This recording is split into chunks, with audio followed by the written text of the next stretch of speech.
গোবিন্দর সেবা, গোবিন্দর ভক্তি আমাদের জীবনের একটা অঙ্গ। প্রভুকে মেনে চললে জীবনে সব কিছুই পাওয়া সম্ভব। মনে যা জোর আসে সেটা বলে বোঝানোর মতন না। ভগবান কিন্তু আমাদেরকে যুদ্ধ করার শক্তিটা দেয়। রাধে রাধে, নমস্কার। কেমন আছে তোমরা সবাই? সঙ্গীতার ঘরকন্যা ওয়াই2 ব্লগে আরও একবার আপনাদের স্বাগত। যে যেখান থেকে আমার ব্লগটা দেখছো তাদের যদি একটুকু ভালো লেগে থাকে তাহলে তোমরা আমার বন্ধু হতে পারো। অবশ্যই কিন্তু শেষ পর্যন্ত তোমাদের আমার পাশে থাকতে হবে। তো আজকে সকাল সকাল উঠে ঘর টর ঝাড়ু টাড়ু দিয়ে নিচ্ছি। আজকে হচ্ছে মঙ্গলবার। আমি মঙ্গলবার থেকে ব্লগটা শুরু করলাম।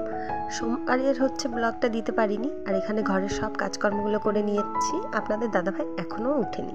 তো তা বাদেও আমরা মহিলা মানুষ, আমাদেরকে তো ঘরের কাজগুলো আগে আগে করতেই হবে। তো এই যে গ্যাসটা মুছে টুছে নিচ্ছি। রাত্রেবেলা তো রান্না হয়েছিল, তারপরে তো আর মোছা গোছা করিনি। তো তাও পরিষ্কারই আছে, কিন্তু তাও রাত্রেবেলা পোকামাকড় এটা ওটা তো ঘুরে বেড়াতে পারে। তো ওই জন্য একটু পরিষ্কার পরিচ্ছন্ন করে নিচ্ছি। এই পরিষ্কার পরিচ্ছন্ন করাটাও এটাও কিন্তু আমাদের দায়িত্ব। এখন সব কিছুই আমাদের দায়িত্ব। তো ওই জন্য এগুলো নিজেরাই গুছিয়ে গাছিয়ে করতে হয়। কোনটার পরে কোনটা কাজ সেটা তো বলে বোঝানো যায় না। একটার পরে একটা কাজ বেরোতেই থাকে, সে প্রতিটা সংসারে প্রতিটা নারীর। তো সকাল সকাল ভাবলাম একটু চা খেয়ে নিই। এখনও কিন্তু আপনাদের দাদাভাই ওঠেনি। তো আমি আমার চাটা এদিকে বানিয়ে নিচ্ছিলাম, তো তখনই দেখি উঠে গেছে। তো ওই জন্য ভাবলাম বিছানাটা এখন তুলে নিই। তো লেপ কাঁথাগুলো তো আগেই উঠিয়ে রেখে দিয়েছি। তো ক্যাথাগুলো যেগুলো আছে ওগুলো গুছাতে হবে। আর আজকে না ক্যাথাগুলো একদম গায়ে দেওয়া হয়নি, কারণ সারা রাত ফ্যান চলেছে। তো এগুলো একটা একটা করে কাজকর্ম না করলেও হয় না। আমরা যেরকম মেয়ে মানুষ, আমাদের সংসারের কাজগুলো টুকিটাকি করে গুছোতে হয় একটা একটা করে। আমরা যে কাজগুলো করি ওগুলো কিন্তু পুরুষ মানুষদের চোখে পড়ে না আমরা কী কাজ করি। তারা শুধু বলে বাড়িতে থেকে কী কাজ করা হচ্ছে, শুধু বাড়িতেই তো থাকো। প্রতিটা পুরুষ মানুষই এরকমই বলে, কারণ তারা বাইরে খাটাখাটনি করে আসার পর যখন একটু দেখবেন বউরা কথা শোনে না বা একটু বসে আছে মোবাইল চিপছে, তাদের কথা ওটাই শুরু হয়, বাড়িতে থেকে সারাদিন কী করো। কিন্তু আমরা যে কাজগুলো করি ওরা কিন্তু ওগুলো চোখেই দেখে না। কারণ আমাদের কাজ একবারে যে করে ফেলবো, অনেক বড় কাজ অনেকটা সময় লাগবে সেরকম না। আমাদের কাজ খুচরো খুচরো কাজ। এখন এটা করবো, পরে ওটা করবো, এখানে ওটা গোছাতে হবে, ওখানে ওটা সাজাতে হবে। তো এগুলোই আমাদের কাজ। ওটা তো ওরা বুঝবে না, কিন্তু ওরা যদি কোনোদিনও আমাদের কাজগুলো করে দেখে তাহলে কিন্তু বুঝতে পারে। যেরকম একটু রান্না করতে গেলে কত রকমের কাজ বেরোয়। সবজি কুটো, তারপর সেই সবজিটা ধুয়ে নিয়ে আসো, মশলা করো, আবার রান্না বসিয়ে দাও। তো রান্না বসাতে গেলেও আরও কত রকমের কাজ। লবণ দাও, হলুদ দাও, মশলা দাও। তখন যে জিনিসপত্রগুলো ছড়িয়ে ছিটিয়ে থাকে সেগুলো গোছাতে হয়। পুরুষ মানুষরা কিন্তু সেটা বোঝে না। যখন দেখবার ধরেন নারীদের জ্বর হয়েছে, অসুখ হয়েছে, কোনো কাজ করতে পারছে না, তারা কিন্তু সামান্য রান্নাটুকু করতে গেলে হাঁপিয়ে ওঠে। তখন রান্নার ঘরের অবস্থা দেখে তখন মনে হয় যে না, আমার জ্বর হয়েছে বা সর্দি হয়েছে, কাশি হয়েছে, তার থেকে আমার নিজের রান্নাটা করাই ভালো ছিল। রান্নাঘরের অবস্থা দেখে কান্না করতে ইচ্ছে করে। পুরুষ মানুষরা রান্না করার পর সেই বটি মশলার জিনিসপত্র বাসন সেখানে রেখে দেয়। তাদের শুধু রান্নাটা করে নামিয়ে দিতে পারলে হয়ে গেল। তো যাই হোক, তোমাদের সাথে কথা বলতে বলতে এখানে আমার এই যে তেঁতোর ডালটা হয়ে গেল। এটা আমি করলা দিয়ে করছি। আর ডালটা কিন্তু মুগের ডাল, মুসুরির ডাল করছি না। আর করবো আজকে ভাড়ালি ভাজা। আমরা ভাড়ালি বলি, এই যে কলার যে থোড়গুলো থাকে এগুলোকে আমরা ভাড়ালি বলি। তো ওগুলো ভাজা করে নিলাম। আর করবো কলার তরকারি। কলাটা অনেক দিনই এনেছে, তো সেই কলার তরকারিগুলো আজকে করবো। কলার তরকারি খেতে কিন্তু বেশ লাগে ভালো মতো রান্না করলে। আজকে তোমরা দেখছো আমি যেখানে রান্না করছি, একদিন রান্না করেছি একটা ঘরে খাওয়া দাওয়া, একটা ঘরে ঘুমোনো, একটা ঘরেই রান্না। ছোট্ট একটা বাচ্চাকে নিয়ে, আমার ছেলেকে নিয়ে, একটা মাত্র ঘর। আর সেই ঘরের মধ্যে বাচ্চাকে নিয়ে রান্না বান্না করা। আগে গ্যাস ছিল না, ছিল স্টোভে রান্না করতাম। হঠাৎ করে এরকম উনান ছিল না, তারপর স্টোভ কিনে নিয়ে আসলো। তারপর ওই স্টোভে তো রান্না করতে পারতাম না, ও শিখিয়ে দিল। তারপর জানেন, হাঁড়ি ছিল না, রান্না করতাম প্রেশার কুকারে। কড়াই ছিল না, সেই প্রেশার কুকারে যে রান্না করতাম বুঝতে পারতাম না কতটা জল লাগে, কতটা চাল লাগে। তারপর কি করতাম, প্রেশার কুকারে হাঁড়িতে যেরকম রান্না করে ঢাকনাটা খুলে দিয়ে ওইভাবে রান্না করতাম। প্রেশার কুকার কীভাবে ব্যবহার করতে হয় সেটাই জানতাম না।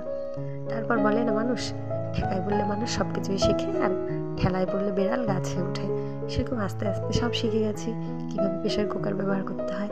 তারপর কিছুদিন পর মা যখন হচ্ছে হাঁড়ি আর কড়াই কিনে দিল, তখন আমার খুব সুবিধা হয়েছিল। আর একটা ঘরে থেকে বাচ্চাকে নিয়ে কি কাজ করা সম্ভব হয়? তারপরে আস্তে আস্তে এই ঘরের বারান্দাটা আপনাদের দাদাভাই তৈরি করলো। তারপরে আমরা আস্তে আস্তে এই ঘরে চলে এসেছি।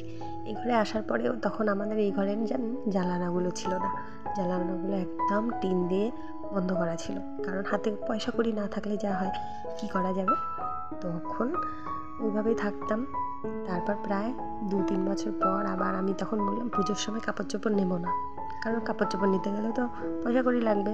সেই কাপড় চোপড়ের টাকাটা বাদ দিয়ে তারপর আস্তে আস্তে হচ্ছে জানলাগুলো তৈরি করা হলো। মানে বলে না, জীবনে হচ্ছে কোনো কিছু পেতে গেলে কোনো কিছু খোয়াতে হয়, ওই জন্য অনেক কিছু স্যাক্রিফাইস করে এই সংসারের জিনিসগুলো একটা একটা করে খুঁটিয়ে খুঁটিয়ে করা। এমন এমন দিন গেছে এক সময় বলে বোঝাতে পারবো না। দুইটা মানুষ মিলে কি করব না, তো এখন ওই হিসেবে দিন অনেক ভালো যায়। শুধু খাওয়ারটা তো হয়, তাও আমরা অনেক ভালো আছি দুজনে মিলে, কারণ দুজনের ভালো মন্দটা বুঝি, এটুকুই যথেষ্ট। টাকা পয়সা যতই না থাক, কম থাক, তাও কোনো সমস্যা নেই। তাও যদি দুজনের মুখে হাসি থাকে, দুজনের মনের কথাটা বুঝতে পারি।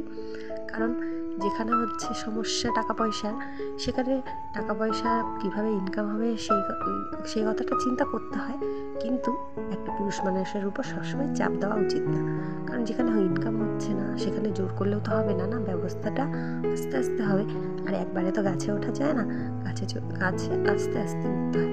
ভগবান সেই পথটা আপনি দেখিয়ে দেবেন। আর এই ভগবানের জায়গাটা আমার অত্যন্ত প্রিয়, কারণ ভগবানের এখানে যখন পুজো করতে আসি তখন আমি সব কিছু বলে যাই, চিন্তা ভাবনা কিছু থাকে না, শুধু ভগবানকে বলি তুমি ভালোভাবে থাকো, তুমি ভালোভাবে খাও, তুমি আমার সংসারে থাকো, যাতে তুমি থাকলেই সব হবে, তুমি থাকলে আমার কোনো কিছুর অভাব হবে না, তুমিই দেখে নিতে পারবে। সেটা কথা সত্যি।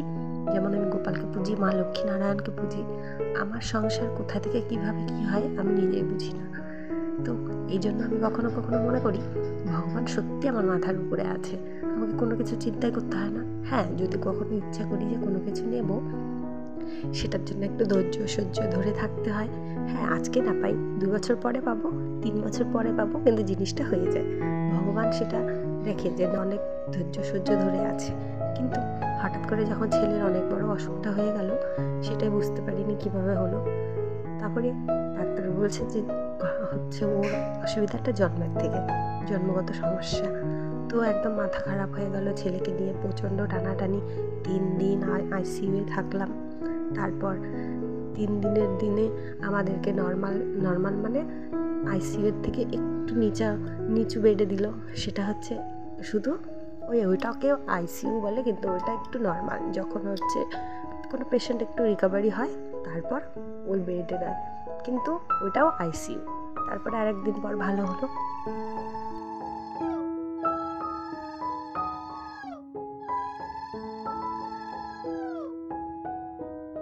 তারপর আরেকদিন পর অন্য বেডে দিল। সেখানে 2 দিন থাকার পর 3 দিনের দিনে আমার ছেলে একটু একটু করে হাঁটা শিখলো মানে নড়তে চড়তে পারছে, কথা তো তখনও বলতে পারতো না, একটু মুখটা একটু বেঁকে গেছিলো। তারপর আস্তে আস্তে কথা বলতে শুরু করলো। মানে প্রথম ওই বুলি বলেছিল মা, তারপর তো আস্তে আস্তে এখনও পর্যন্ত ঠিক হয়েই যাচ্ছে। 7 দিনের মধ্যে তো সব কিছু ঠিক হয়ে গেছিলো, কিন্তু ধরে ধরে হাঁটাতে হতো বাচ্চা মানুষের মতন। কিন্তু এখন শুধু ডান হাতের আঙুলগুলো নড়াচড়া অতটা করাতে পারে না। তো এখানে তোমাদের সাথে কথা বলতে বলতে আমার পুজো দেওয়া একদম কমপ্লিট হয়ে গেছে। তো কী করবো বলুন, তখন ভগবানের উপর প্রচণ্ড রাগ হয়েছিল, তুমি কেন এরকম করলে। তো তারপর মনকে বোঝালাম, যা কপালে ছিল তা হয়েছে। ভাগ্যক্রমে যে ঘটনাটা হয়েছে সেটা যদি আরও বড় হয়ে হতো তাহলে কতটা অসুবিধা হতো। তো যাই হোক, একটু ছোটো থাকতে ধরা পড়ে গেছে।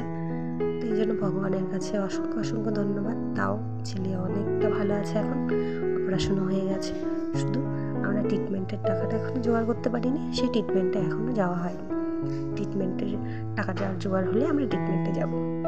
তো পুজোটা আজকে কেমন লাগলো, আর আজকের আমার ব্লগটা তোমাদের কেমন লাগলো, যদি কোথাও ভালো লেগে থাকে অবশ্যই তোমরা আমার চ্যানেলটি লাইক শেয়ার সাবস্ক্রাইব করে আমার পাশে থাকবেন আমার নিত্য নতুন ব্লগের জন্য। আর এই যে গোপাল গোপালকে আজকে সেবা দিয়েছি মৌসুমি, সেটা তো দেখতেই পেলেন। তোমাদের হচ্ছে কোন ঠাকুরকে ভালো লাগে, তোমরা কীভাবে পুজো করো আমার সাথে অবশ্যই শেয়ার করো। আমি কিন্তু গোবিন্দ সেবা খুব ভালোবাসি আর ছোটোবেলার থেকে গোবিন্দর পুজো করে আসছি। তো আজকে প্রথম ব্লগটা এখানে শেষ করছি এই দুপুরের খাওয়া দাওয়া দিয়ে। কালকে ফিরে আসছি আবার একটা নতুন সুন্দর ছোট্ট ব্লগের সাথে। কোথাও যদি ভালো লেগে থাকে আমার চ্যানেলটি তোমরা সাবস্ক্রাইব করে আমার বন্ধু হয়ে থাকো। তো আজকে কিন্তু সবকে টাটা, রাধে রাধে।